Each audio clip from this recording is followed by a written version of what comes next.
So let's say I want to look up Gwager tongue. I'll just type it into the search field. So there are a bunch of results that came up. Here's the Gwager tongue entry I'm looking for. I'm going to use this arrow to the right and press that. And then what's happened is the number 1 is up here in the top, and that means there's one result that's been saved to my workspace. So I can touch the lines here and see the text workspace, and I can see now the note for Gwager tongue, or I can touch the graph, and now I can see there's the Gwager tongue node. If I want to expand this, I just touch it and wander it open,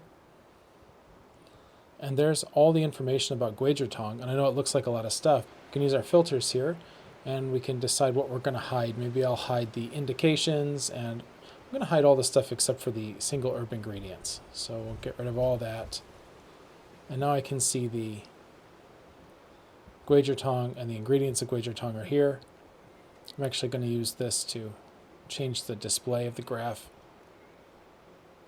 And that looks good. So now I can see my ingredients. If I go back to the text view, it's going to have all these single herbs also open.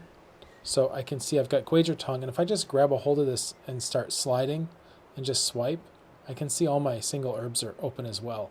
So the challenge here is that we're taking the knowledge base of Eastern medicine, which is a ton of stuff. And not only have we organized it into one software where we can start to pick and choose the parts we're looking at, but also to be able to display this stuff on a very small screen, there are definitely some logistical challenges. So the more notes we have open on text view, we can slide around to be able to actually read each one. And when we go back to graph view, there it is.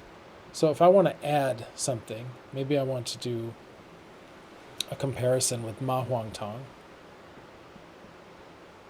We'll just put that in. And there's my Ma Huang tongue, so I'm going to use this right arrow, and you'll see the number 6 up here at the top. I'm going to use my arrow for Ma Huang tongue, and that adds it to our results, so now I have 7.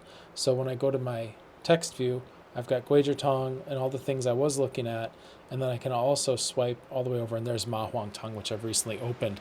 If I want to also see some information about Ma Huang, for example, I can just tap on that, and now it opens up the note for Ma Huang as well. And again, I'm just scrolling left and right to see this. Everything that's open in the text view will be open in the graph when I go back. So now we have Gwager tongue, and we also have Ma Huang tongue open, and the Ma Huang we've opened as well. And if we want to just do a full-on wander for the Ma Huang tongue, there we go. So we've got our pattern, just needs to be hidden, or we can close it out. So I'm just going to go here and double check the pattern, hide that. And we'll close this one out with the X. And you've cleaned up your workspace, and you can start to compare formulas and whatever else you want to do. But it is quite functional, I'd say, on a mobile. It just takes a little getting used to, because really the challenge of taking all the complexity of Eastern medicine and then being able to look at all this stuff on a very tiny screen, this is no small feat. All right, cheers.